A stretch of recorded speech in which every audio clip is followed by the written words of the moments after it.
Tesla Elon മസ്കിൻ്റെ ഒരു കമ്പനിയാണ്. നമുക്കെല്ലാവർക്കും ഒരു ഇഷ്ടമുള്ളൊരു കമ്പനിയാണ്. നമുക്ക് ഈ കമ്പനിയിൽ ഷെയർസ് വാങ്ങിക്കണം.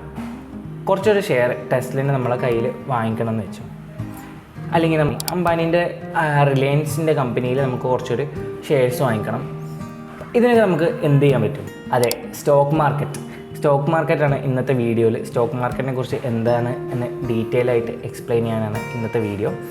അപ്പം സ്റ്റോക്ക് മാർക്കറ്റ് എന്താണെന്ന് നോക്കാം. നമ്മൾ പറഞ്ഞല്ലോ, റിലയൻസ്, ടെസ്ല ഇങ്ങനത്തെ കമ്പനീസിൻ്റെ ഒക്കെ ഷെയർസ് നമുക്ക് വാങ്ങിക്കാൻ പറ്റും.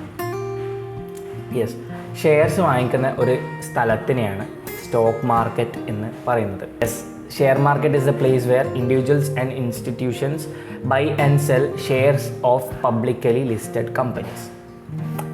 ഇതിൻ്റെ മീനിങ് എന്ന് വെച്ചാൽ, നമ്മളെപ്പോലത്തെ ഞാനും നിങ്ങളും പോലത്തെ ആൾക്കാർ കൂടാതെ വേറെ കുറച്ച് ഇൻസ്റ്റിറ്റ്യൂഷൻസ്, നമുക്കിപ്പോൾ ഒരു ആക്സിസ് ബാങ്കിൻ്റെ കേസ്, ആക്സിസ് ബാങ്ക് എന്ന് പറഞ്ഞാൽ വലിയൊരു ഇൻസ്റ്റിറ്റ്യൂഷൻസ്, അങ്ങനെ വലിയ വലിയ ഇൻസ്റ്റിറ്റ്യൂഷൻസും പ്ലസ് നമ്മളെപ്പോലത്തെ ഇൻഡിവിജ്വൽസിനും ഒക്കെ ഒരു പബ്ലിക്കലി ലിസ്റ്റഡ് ആയിട്ടുള്ള ഒരു കമ്പനി റിലയൻസ് എന്ന് പറഞ്ഞ പോലത്തെ ഒരു കമ്പനീൻ്റെ ഷെയർ വാങ്ങിച്ച് വിൽക്കാൻ പറ്റുന്ന ഒരു സ്ഥലത്തിനെയാണ് ഷെയർ മാർക്കറ്റ് എന്ന് വിളിക്കുന്നത്. ഷെയർ എന്ന് വെച്ചാൽ കമ്പനീൻ്റെ ഒരു ചെറിയ യൂണിറ്റ് പബ്ലിക്കിന് കൊടുക്കും.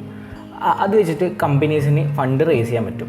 അപ്പം മെയിൻ കമ്പനീൻ്റെ ഉദ്ദേശം എന്ന് വെച്ചാൽ ഈ ഷെയർ മാർക്കറ്റിൽ ലിസ്റ്റ് ചെയ്ത് കഴിഞ്ഞിട്ട് നമുക്ക്, അതായത് കമ്പനീസിന് ഇതിലേക്കൂടെ ഫണ്ട് റേസ് ചെയ്യാനാണ് മെയിൻ കമ്പനീൻ്റെ എയിം. അപ്പം ഇതിന് വേണ്ടിയിട്ടാണ് ഒരു കമ്പനി ഷെയർ മാർക്കറ്റിൽ ലിസ്റ്റ് ചെയ്യുന്നത്. ഷെയർ മാർക്കറ്റ് എന്ന് വെച്ചാൽ കുറേ കമ്പനീസ്, അതായത് പബ്ലിക്കലി ലിസ്റ്റ് ചെയ്യാൻ താല്പര്യമുള്ള കമ്പനീസ്, പബ്ലിക്കിൽ നിന്ന് ഫണ്ട്സ് റേസ് ചെയ്യാൻ താല്പര്യമുള്ള കമ്പനീസ് വന്നിട്ട് ലിസ്റ്റ് ചെയ്യുന്ന ഒരു മാർക്കറ്റിനെയാണ് ഷെയർ മാർക്കറ്റ് എന്ന് പറയുന്നത്. അപ്പോൾ കമ്പനീൻ്റെ സൈഡ് നോക്കിക്കഴിഞ്ഞാൽ കമ്പനി ഒരു ഫണ്ട് റേസ് ചെയ്യാൻ വേണ്ടിയിട്ടാണ് ആക്ച്വലി ഷെയർ മാർക്കറ്റിലേക്ക് വരുന്നത്. നമുക്കിനി ഒരു ഇൻഡിവിജ്വൽസ് അല്ലെങ്കിൽ ഇൻസ്റ്റിറ്റ്യൂഷൻസ് എന്തിനാണ് വരുന്നതെന്ന് വെച്ചാൽ, ഈ ഇൻഡിവിജ്വൽസ് നമ്മളെപ്പോലത്തെ ആൾക്കാർ ഇതിൻ്റെ അകത്ത് പ്രോഫിറ്റിന് വേണ്ടിയിട്ട്, പ്രോഫിറ്റ് ഉണ്ടാക്കാൻ വേണ്ടിയിട്ട് ഇപ്പോൾ ഈ റിലയൻസ് ചെറിയ പൈസക്ക് വാങ്ങിച്ചിട്ട് റിലയൻസ് വലിയ പൈസ ആകുമ്പോഴത്തേക്ക് അത് വെക്കും. ആ ഒരു ബിസിനസ് നടത്താൻ വേണ്ടിയിട്ടാണ് ആക്ച്വലി ഒരു ഇൻഡിവിജ്വൽസ് അല്ലെങ്കിൽ ഇൻസ്റ്റിറ്റ്യൂഷൻസ് ഇതിനകത്തേക്ക് വരുന്ന എയിം. നമുക്കിനി ഒരു എക്സാമ്പിൾ വെച്ച് തരാം. നിങ്ങളുടെ വീടിൻ്റെ അടുത്തുള്ള ഒരു മോളിൻ്റെ കേസ് എടുക്കും. മോളിൽ കുറേ ഷോപ്സ് ഉണ്ട്. ഓരോരോ ഷോപ്സിലും ഓരോരോ ഡിഫറെൻറ്റ് ബ്രാൻഡ്സ് അല്ലെങ്കിൽ ഡിഫറെൻറ്റ് ആൾക്കാരായിരിക്കും. അപ്പം ഈ നമുക്ക് ഒരു കാർ റീസെൽ ചെയ്യുന്ന ഒരു ഷോപ്പിൻ്റെ എക്സാമ്പിൾ എടുക്കാം. ഈ സെക്കൻഡ് ഹാൻഡ് കാർസാണ്. അപ്പോൾ സെക്കൻഡ് ഹാൻഡ് കാർ നിങ്ങളിപ്പം മോളിലേക്ക് പോയി ഒരു സെക്കൻഡ് ഹാൻഡ് കാർ വാങ്ങിച്ചു. നിങ്ങൾ ചെറിയ റേറ്റിനാണ് വാങ്ങിച്ചത്. ഇപ്പോഴത്തെ ഒരു റേറ്റിന് വെച്ച് നിങ്ങൾ വാങ്ങിച്ച് കയ്യിൽ വെച്ചു. അപ്പം കുറച്ച് കാലം നിങ്ങൾ യൂസ് ചെയ്തിട്ട് അതിൻ്റെ മാർക്കറ്റിൽ ഡിമാൻഡ് കൂടി. അപ്പോൾ ഡിമാൻഡ് കൂടുന്ന ടൈം നിങ്ങൾ പോയി തിരിച്ച് ഈ സെയിം കാറിൻ്റെ ഷോപ്പിലേക്ക് തന്നെ കൊണ്ടുപോയി വിൽക്കുന്നു. അപ്പം നിങ്ങൾക്ക് ഒരു ചെറിയ പൈസക്ക് നിങ്ങൾ വാങ്ങിച്ചിട്ട് ഡിമാൻഡ് കൂടിയ ടൈം അതിനെക്കാട്ടും കുറച്ചും കൂടി കൂടിയ പൈസയിലാണ് നിങ്ങൾ വിൽക്കുന്നത്. നിങ്ങൾക്ക് ആ ഒരു പ്രോഫിറ്റ് കിട്ടിയല്ലോ. ഈ സെയിം കേസാണ് ഒരു സ്റ്റോക്ക് മാർക്കറ്റിൽ നടക്കുന്നത്. സ്റ്റോക്ക് മാർക്കറ്റിൽ നമുക്ക് ഈ മോളിൽ നമുക്കൊരു സ്റ്റോക്ക് എക്സ്ചേഞ്ച് എന്ന് പറയാം.